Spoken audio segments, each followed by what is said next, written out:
Hello and welcome into the Bork Report here on Bork News Network. As always, I am your host, Bork, and today on Saturday, March 1st, can't believe it's March already, we've got a good episode for you. Said I wasn't going to do it after Thursday, but I had to do it. I'm going to recap the Pokemon Presents, just kind of give some of my thoughts and opinions, because in the moment I was commentating on the Direct, but never really gave in-depth, thoughtful thoughts after it ended because I was still gathering those thoughts. So gonna kind of walk through the Pokemon web pages with those informational pieces on specifically Pokemon Champions and Pokemon Legends ZA. Just kind of give you some thoughts, opinions on that. And then as well, gonna kind of throw some things out there for TCG Pocket because I'm excited about battling there. And then my second segment after that is just going to be kind of a catch up on what I've been playing, kind of what's next, what's been in my wheelhouse with video games outside of just gushing over Pokemon for the last month because I've been slightly entranced, to play Pokemon with the shiny mythicals you can get, things along those lines. It's taken up a lot of my time, but going to give you an insight as to what else I've been playing, kind of what I plan to play next. And kind of go from there. So just kind of a state of the Bork address, basically, on kind of where I've been at with video games. So looking forward to talking about those things today. Like I said, going to start it off with Pokemon, but first some housekeeping. I did upload my first TikTok. It's at GameBork. No capitals, no underscores, anything like that. Just at GameBork. So feel free to go check that out. Give me a like, comment on some videos. Definitely need some more traction. I think the video only got 3 views. Don't care, but if you guys want to watch it, it'd help me out a lot. So going to be trying to do a more consistent release schedule with TikTok. Probably try and do 1 to 2 a week. One where I just pull a clip from my show here, the Bork Report, and kind of repurpose that for TikTok. And then going to try and do one unscripted where I just kind of get in front of my phone's camera, talk about something that I like, talk about the state of gaming, talk about, anything really that suits my fancy or whatever I want to talk about that day. So try and do 1 to 2 per week. We'll see how that goes. I get busy or I get distracted and sometimes I forget to think about the TikTok, but at the very least, as far as housekeeping goes, you can still expect a new episode each Saturday here with the Bork Report. Going to keep that going strong. And then we might do some more special episodes here and there like you saw on Thursday with the Pokemon Presents. I know the Nintendo Switch Direct is about 1 month exactly away on February 2nd, so I will definitely be reacting to that as well.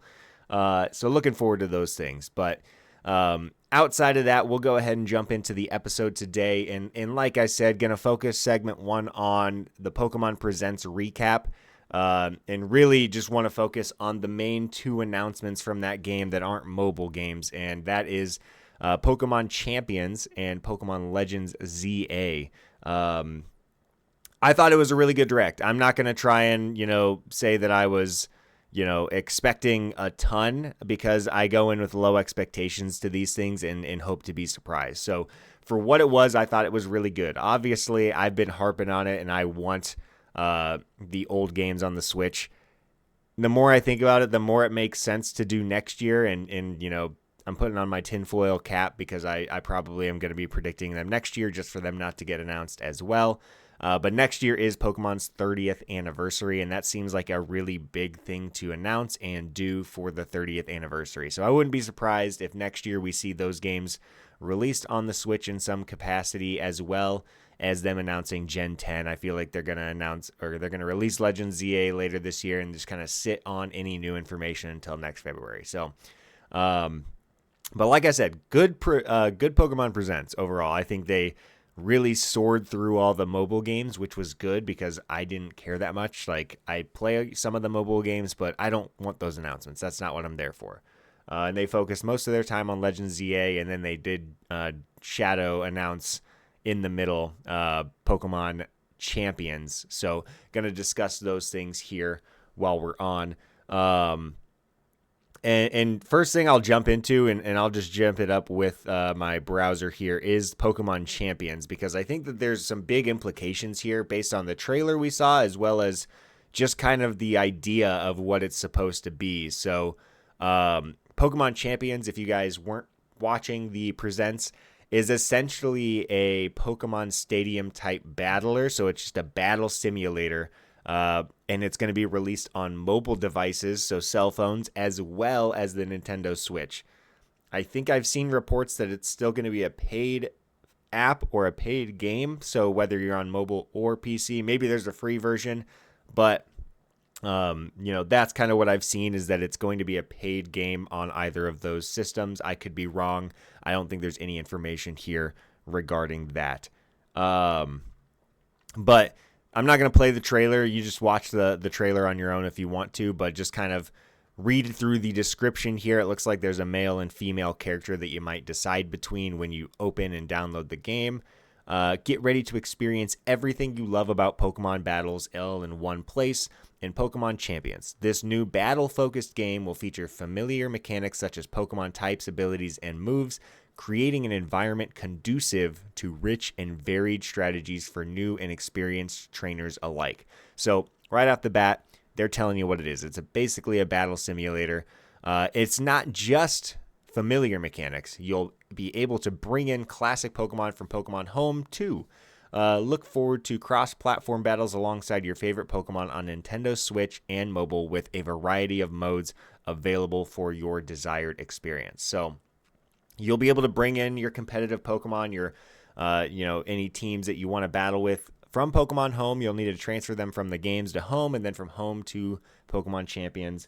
And then from there, you'll be able to battle people worldwide. There's probably going to be some ranked modes. There's going to be a bunch of things going on there. And the thought I have on this is that this is set up to replace the VGC inside of the main series games. So whether that means Gen 10 will have its own VGC circuit or not is unknown. But this is kind of my thought as far as where they're going with it.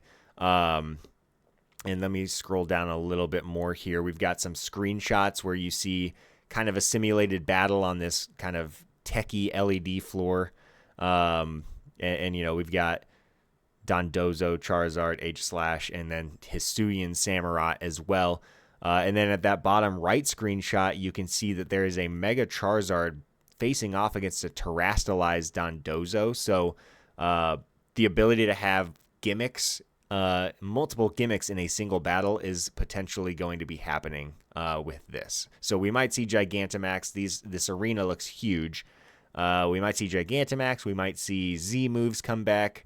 But we've already got confirmation that there is Mega Evolution and there is Terastallization, and they can coexist in the same battle. So I wouldn't be surprised, like I said, if the VGC Video Game Championship format transitions over to this game eventually. Maybe not with Gen 10, but maybe that's kind of the ultimate goal, is like at some point VGC tournaments are going to be happening here.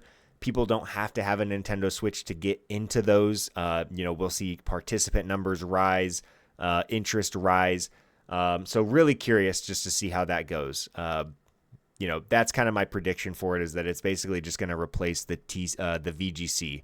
After that, scrolling through, this is just the bottom of the webpage. No more information. We don't know a date. We don't have a time frame at all.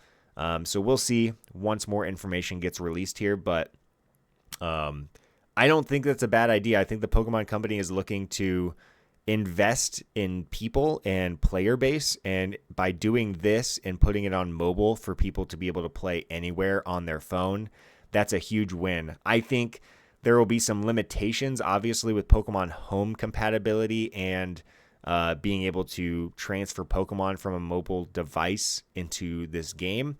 I feel like that's going to be something that's exclusive to people that have a subscription, and most everyone that has a subscription, I would assume, is on a Switch already. So they might be limiting what capabilities are able to be had in the mobile version. They'll probably have rental teams, or you can download a specific champions team. Like I know Wolf Glick just won the European Championship. I'm assuming they'll probably have some way in the app to download like what team he used or things along those lines.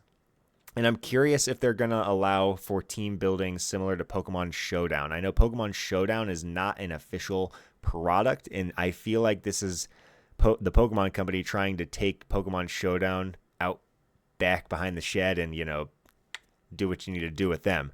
I don't think that'll work. I think Pokemon Showdown is probably way too useful for competitive players that it'll never quite go away, but it feels like Pokemon is trying to do something like that. So overall, I think this was a really cool announcement. I wasn't like floored or wowed by it. I would rather just have a Pokemon Stadium type game with like mini games and like a battle, like a gym tower situation with like maybe the Gen 9 or Gen 8 gyms or something like that, and be able to roll through with that. Pokemon Stadium just holds a dear place in my heart, particularly because of the mini games. The battling's really fun. But this is probably the smarter decision money-wise, so I get why it's being made. And then jumping to the next section of things I want to talk about with the Pokemon Presents would be Legend ZA. I think that was a really cool trailer they showed, and let me pull up the webpage here. Legend ZA releases in late 2025. Again, if you haven't seen the trailer, go ahead and watch that. It is on the Pokemon website. You can look it up on YouTube, Twitter, wherever you get your stuff. Really short 2-minute trailer. Then they went into more detail with a narrator. That's not going to be on the video here, but you can always rewatch the Pokemon Presents to get that stuff as well. So it is confirmed.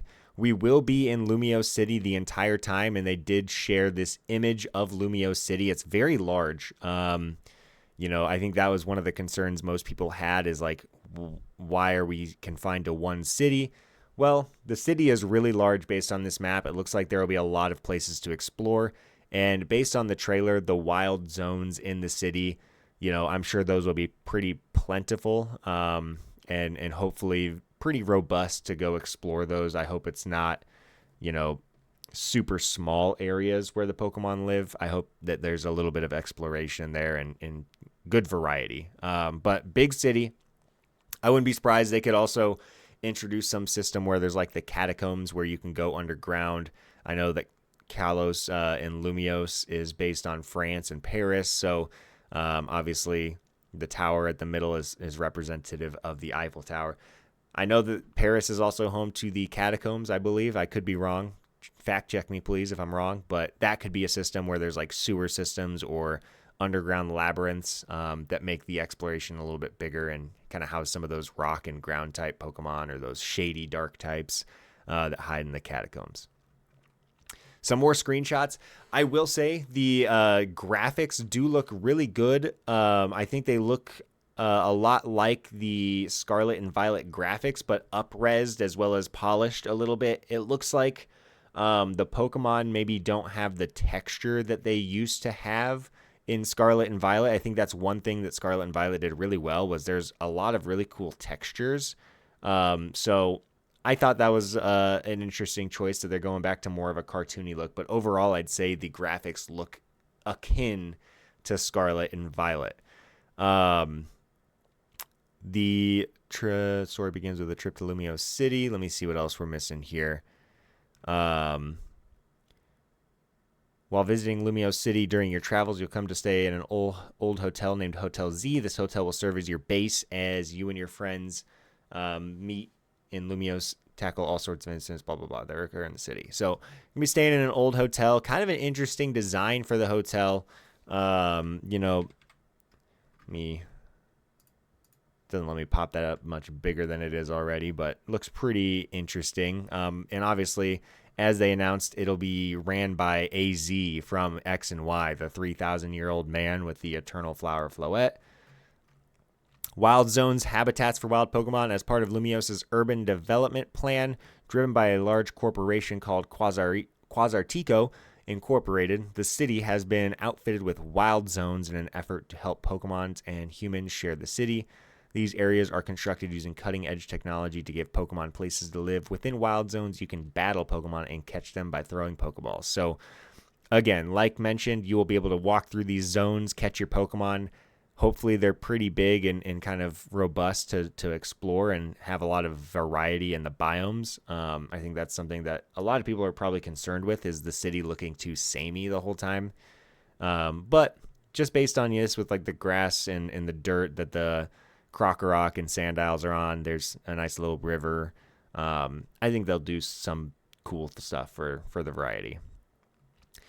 You'll have the ability to make Pokemon your allies. You can catch Pokemon living in the wild zones or out and about in Lumio City by aiming the Pokeball at them and letting it fly.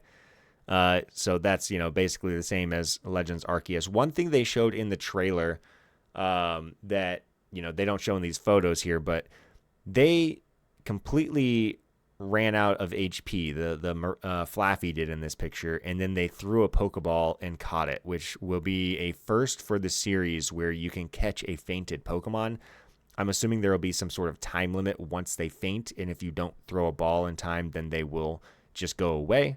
But that's pretty cool, because I know that it's kind of a dance sometimes with like false swipe and getting it low and then throwing a ball. But I think that there's a pretty cool mechanic where you can then just, catch it after you fainted it. And for the matter of fact, as I'm looking at this screenshot, I don't even see a place for a ball. Maybe at this bottom left, it looks like a berry. Maybe you can slot a ball in there and throw that.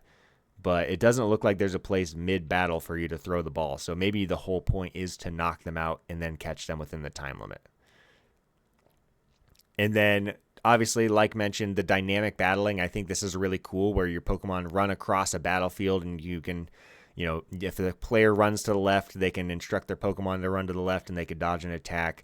The Hippowdon using Stealth Rock and then the Talonflame getting absolutely bodied. That was pretty damn cool. And then, as you can see here, there's cooldown timers on these moves. I think it showed it a little bit better in this one. The Leafage has like a cooldown before you can use it again.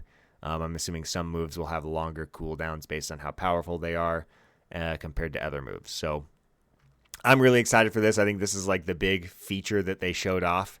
I think everything else looked pretty similar to Legends Arceus as far as the mechanics go. But this is really cool because the battling in Legends Arceus, it was a nice change of pace, a little something different with the priority system, but it wasn't super in-depth. I feel like this leads to a nice future for Pokemon, and I hope that this continues in other games, or at least gets adapted to be better.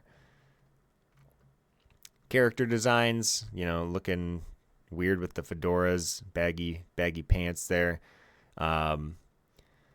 The partner Pokemon, I know that the Pokemon Company doesn't call them starters. We call them first partner Pokemon now. And hang on, let me tee this up for a second. Why do we care? Why do we care so much? Why are you guys hating on these two starters and Totodile? Totodile's perfect, but the mass majority of people have been absolutely dog walking Chikorita and Tepig as choices here. Why do we have two from the same gen? Why is Tepig in there? Blah, blah, blah. What did they do to Cyndaquil? Well, get over yourselves. There's plenty of people who like Chikorita, who like Tepig. So just stop. Just stop. I am a Totodile lover. Totodile is my favorite Pokemon. So I was really happy to see that. And immediately after seeing Totodile, I could not care at all about the other two because it's very clear what I'm going to choose. But Chikorita's a cutie. She's a cutie patootie. Tepig's a cutie patootie. I don't love Emboar as a final evolution, but you're not seeing the vision. Mega evolutions. You got to see the vision. We're going to get Emboar with a mega evolution that makes it look really cool, or change the appearance, change the typing. Feraligator's going to get a mega evolution. I've seen a lot of theories on what the second type will be. I think it'd be really cool if it was like a rock type or electric. We'll see. And then everyone's speculating that Meganium's going to get a mega evolution with fairy typing, just because, as the screenshot indicated above with this Chikorita, let me scroll back up, it has Disarming Voice, which is a fairy type move, and it never learns that in any of the other games. So that's a very high speculation. But who cares about the starters? Stop caring so much. They're cool. Try one. You like your starters. You know what you like. You've never played as Chikorita because you think it's stupid. No, it's not stupid. It looks cute. It's adorable. You don't like Tepig because the other starters in Gen 5 are cooler. Who cares? Try him out.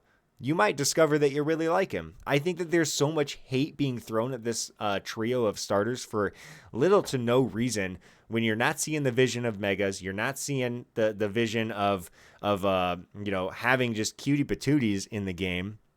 And, what else do you need? What else do you need? Why are you guys so picky? We're so damn picky. So that's our little rant on starters. Totodile is my boy. I'm picking him no matter what, but just give them a chance. I am really excited to see Chikorita in this game. I'm really excited to see Tepig in this game. Not every generation has to have your favorite starter, and that's something you've got to understand. Look how cute. Look at how cute. The little renders. Oh, he's so cute. Love him. I haven't read these. I'm going to read these later. That's awesome. So Urbane and Tawny, it's a play on urban and towny, which is hilarious in my opinion. And I think if you choose the male character, you're going to get Tawny. If you choose the female, you're going to get Urbane as your partner. So just know that. Let's see. AZ, we know him. He's got his little flower baby girl. Very cute. Nice to see her in a game again. Maybe we'll get to own her at some point. Who knows? And then Jet, definitely not evil. Definitely not giving off a certain something with that hair. And Vinny is her secretary. Looks like a freaking tank. He's got some sideburns going on there. And then we'll see some stuff with Zygarde. So I'm rambling on a little bit about Legends ZA. I really wanted to drive home the point on the starters because screw you guys for being so mean. They're so cute. Look at them. Look at them. They're just adorable little guys. And while my starter choice was predetermined the moment I saw Totodile, if I had seen a different water starter, I very well could be picking Chikorita. I like Chikorita a lot. I could be picking Tepig. Tepig's a cutie. So Legends EA, that's kind of the thought and the thoughts on the trailer there, thoughts on the direct. And then last thing I want to touch on for Pokemon Presents news is the TCG Pocket expansion is out with the Arceus set. And I just want to show you guys something cool I pulled. I pulled the Rainbow Garchomp where he's fighting God. It's freaking incredible. There's some focus. Awesome card. I also pulled the Rainbow Probopass on day one there, so pretty cool card. Pokemon TCG Pocket is going a little slow and a little fast at the same time, I feel like. I don't know if anyone else feels this way, but I feel like they release a new set, everyone gets jazzed. I'm opening as many packs as I can with my free hourglasses, and then I get most of the cards. Kind of a slow burn, opening packs each day to get the rest of my set. And then at the end of the day, there's like a battle event that lasts a couple weeks, or I grind it up really fast to get my medals, and then I don't really have anything to do. So in a way it feels slow, in a way it feels like the sets are coming fast because I still don't have the Space Time Smackdown set complete with all the cards there. So overall, I think that they're pacing it well. It's just different types of players are wanting different things. So I think there's a little bit of a weird expectation amongst the players. So overall, good Pokemon Presents. Anyone that says otherwise is not a true Pokemon fan because they just want to be negative. I think there's a lot of people out there that are just negative for negative's sake, and they get such high expectations from these fake leaks that they see on 4chan, which is clearly something that a middle schooler typed out as a pipe dream. And then they take it as fact, and when it doesn't happen, they get mad at the Pokemon Company for not announcing the fake thing that was leaked on 4chan. So just at the end of the day, enjoy what you enjoy, and don't let anyone else, sway your opinions there. Just have fun with the games. That's the whole point of why it's made. It's a children's video game, and at the end of the day, it's nothing more than that. So get over yourselves if you're going to get really high on your horse. Of course, I think there's ways Pokemon could make way more money by doing these things, but that isn't saying that those things are happening or will ever happen. So jumping on to segment 2, as discussed, I want to just kind of talk through what I've been playing, what games I've been up to lately, what February held, kind of how I feel about those games, and then kind of what's next or what I'm currently playing, just to kind of round that out as well. So outside of Pokemon, in February, I only played 3 or 4 games that aren't Pokemon related, and I didn't beat them all.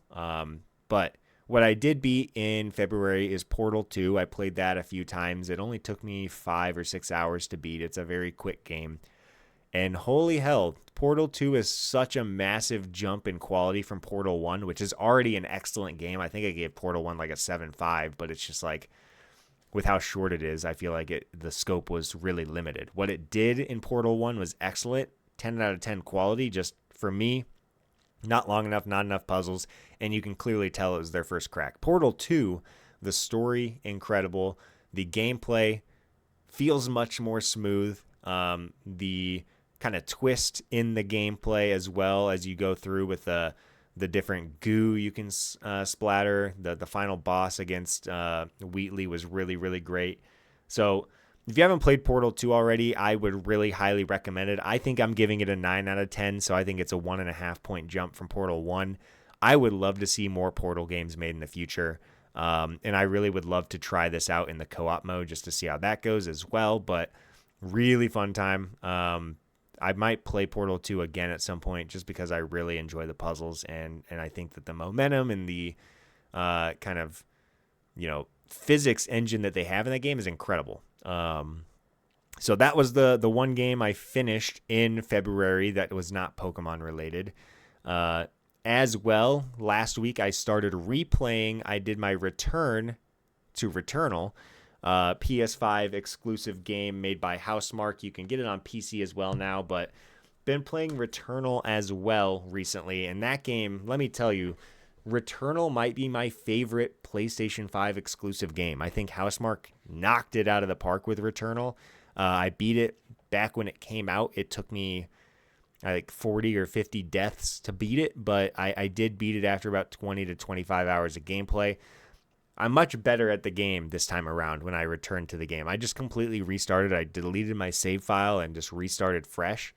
And I'm much better this time. They kind of give you the non-optional death in your first run. You get to this boss, which I'm sure if I tried hard enough, you can beat it, but I'm not that good. And once you die there, you start the cycle from your first kind of full cycle and go from there. And I actually, I beat the first boss in one cycle. It was really great. I think that's something that took me, I would say it probably took me 10 to 20 cycles to beat the first boss the first time. And call me a bad gamer, call me whatever, but it was a very satisfying moment to go through my first run and beat the boss. So really been enjoying Returnal the second time through. I have lost to the second boss. I think I've only done about 5 or 6 runs. Lost to the second boss. That was very heartbreaking. And then outside of that, just kind of got screwed on some other runs where I either kind of just wasn't gaming as much as I should be gaming, or I got to some boss rooms and just, faltered. And sometimes I get a little careless. I'm like, I can kill this thing. I can get hit one more time, and then I can't get hit one more time. So for those of you that don't know, the concept of Returnal is you are an astronaut and you crash land on this planet named Atropos, and you are basically fighting to survive and trying to figure out what mysteries are going on this planet, because there was a mysterious signal that drew you to the planet that you were trying to investigate, and then you crash land. And the idea is there are some permanent upgrades you get, but if you die, a time loop restarts, you crash land into the planet again, and then you start another run from the start. You'll have a couple upgrades that you can get and keep run to run, but the overall arching story is you've got to beat the game in one run, basically. So it's really cool. Highly recommend it for anyone that has a PlayStation 5, or if you're on PC, definitely give it a try, because Returnal is one of those games that's just like really, really special. It's nonstop gameplay action the entire time. There's a couple cutscenes here and there. There's a couple lulls when you're kind of doing some of the lore finding, but it is as much of nonstop, action-packed gaming as you can probably pack into a single game. And part of the reason I came back to it is because in the PlayStation State of Play last month, they did announce Saros, Housemarque's next game, which looks again like another roguelite 3D type game on a different planet. It looks similar to Returnal, and that kind of jarred me back into playing it. So really cool game. Definitely try it out. What I've been playing outside of that, let's see. You guys already knew this, but I have been playing Brilliant Diamond to achieve a living dex and get my shiny Manaphy. I have just heard back from my friend that he has the 2 Pokemon I need to finish that are version exclusive, so I'm going to be trading with him later today.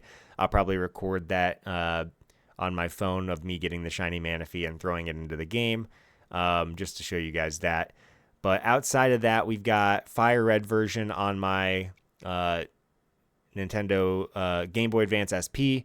Been playing that still. I'm about 4 gyms in. I think I'm right around the Saffron City Team Rocket base. That's kind of where I've laid my tracks. And then, let's see. I've been playing Pokemon Sword recently because I'm trying to complete that dex in Pokemon Home to get the shiny Keldeo. And then I'll probably jump into Let's Go as well just to get the shiny Meltan. And I still do need to get a living dex from Gens 1 through 8, I believe, to get the Pokeball Magearna. That's a special reward. So a lot of Pokemon in my future. It sounds like I should be able to get most of these things done before Legends ZA comes out. A friend is borrowing Legends Arceus from me as well. So I do need to get Legends Arceus back from him and complete that to get my shiny Enamorus. It's one of those things where I've completed all the dexes in games, but I have not completed a living dex and transferred that over to home. So just need to go back and catch a couple Pokemon to finish that out, transfer it back to home, get my shiny Pokemon, and be done with them. So, but having some fun times catching. I think I'm much more of a collector than a battler, but I do enjoy the battling mechanics. So these kind of tasks just kind of set my little worker bee brain off. Just sit on the couch, catch some Pokemon, zone out for a bit, listen to music. That's kind of how I've been going about it. And then last thing I'll discuss as far as what I've been playing is a game I started yesterday. It's a game that came out yesterday, and it is Monster Hunter Wilds. I have never played a Monster Hunter game in my life. They always have looked pretty cool, but I've never really experienced one for myself. Have some friends that were messaging about it, saying it looked pretty cool. I also listened to a couple podcasts, the Co-op 64 podcast. Nick on that show was really high on it, so I ended up downloading it myself. Played with my friend last night, a couple of my friends. Had a really good time. I was really surprised. I only did a couple missions, the first couple monsters, but the one thing that really kind of sold me is the combat's really good, and then you also don't see a health bar on the monsters, so these monster fights take 5 to 10 minutes, and you're just whacking away at it and dodging and using your attacks and kind of synergizing with your teammates, but you don't know exactly how much health it has left. So it's always kind of a like, do we keep going? Do we keep fighting through? I'm running out of health. I'm running out of this. And then you eventually, get it retreating back to its den or its hiding place. And you're like, oh, I'm really close. I just got to push through a little farther and get to this. And we'll cut him off and destroy him, and then we'll be able to loot him. So I've been having a really fun time with that. Again, it's my first foray into the Monster Hunter series, so really excited to see what comes of it. I know that it's not really a game you ever beat. It sounds like they will release special monsters and special missions throughout the lifespan of the game, and then there is a story mode that I'm kind of playing through as well, and that kind of enhances and advances you to different areas. So really having a fun time with that as well. If any of you guys want to play Monster Hunter Wilds, feel free to comment on my video and we can set something up and add each other and play. More than happy to play with community members if they watch this. So that's kind of what I've been playing. Kind of looking into March, I'm sure Monster Hunter Wilds will take up a lot of my time as well as more Pokemon. I'm kind of in a lull where there's not a whole lot to be playing. I have a lot of backlog, so I might be jumping into some of my backlog games. I know I'm going to be playing Undertale. The Witcher 3 is kind of one of those I've been knocking out in the background. I'm going to play Journey. I think that's only a couple hours, so that's probably one I'll jump into this March. But a couple other games. As always, I'm planning on at the end of each month or the beginning of the following month doing a quick recap of what I played the previous month just to kind of keep track of that on my own. So Again, really having fun with these games. Stay tuned to a future episode to see what else I've been playing. I'll try and do these monthly or bi-monthly, and just kind of talk about the games I've been playing and what's special about them, what I like, kind of going there. So to close things out, well, I guess before I close things out, I also am playing NCAA football, college football 25. Me and my friends, there's about 7 of us. We have an online dynasty where we each are coaching our own team and kind of managing our rosters in the dynasty mode, recruiting players, trying to become the best. I have recently switched over from Jacksonville State University to Vanderbilt, so it's my first year in the SEC, and my coach is getting absolutely bodied. So that's tough, but it is my first year in the SEC, and I was dealing with about 42-star recruits on my team. So definitely upped the recruiting at this university for next year. My team should get a lot better, and hopefully I can be more competitive because, frankly, my guys are just slower than the other guys in the SEC. So that's the other game I've been playing. That's kind of a perpetual, I'll always be playing it as long as my friends and I are doing this dynasty. So I won't talk about it too much, but if there's any crazy happenings, I might divulge those to you guys for future episodes. Outside of that, going to close the episode out here just to remind you, I will record and release an episode each Saturday, so stay tuned for those. Next week, I'm not sure what my topic will be yet, so stay tuned. I love a mystery.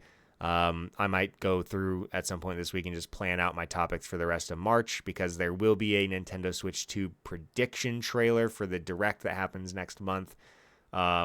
But outside of that, as mentioned, please don't hesitate to give me a follow on TikTok. It's at GameBork. And, screw it. I'll throw it up here as text. At GameBork. There you go. Follow me on TikTok at GameBork.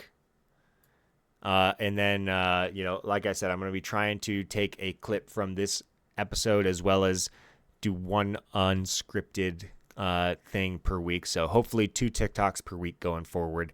Now that I've gotten one uploaded, it feels good. I feel more confident in how to do that. So please do follow me at GameBork on TikTok. So with that, I'm going to be hopping off here, getting this episode published here before too long, and then moving on to playing some more Monster Hunter Wilds. So really appreciate you guys tuning into the Bork Report. Feel free to like, comment, subscribe, and keep following along for each weekly new episode. Really appreciate your time today. Have a good rest of your day.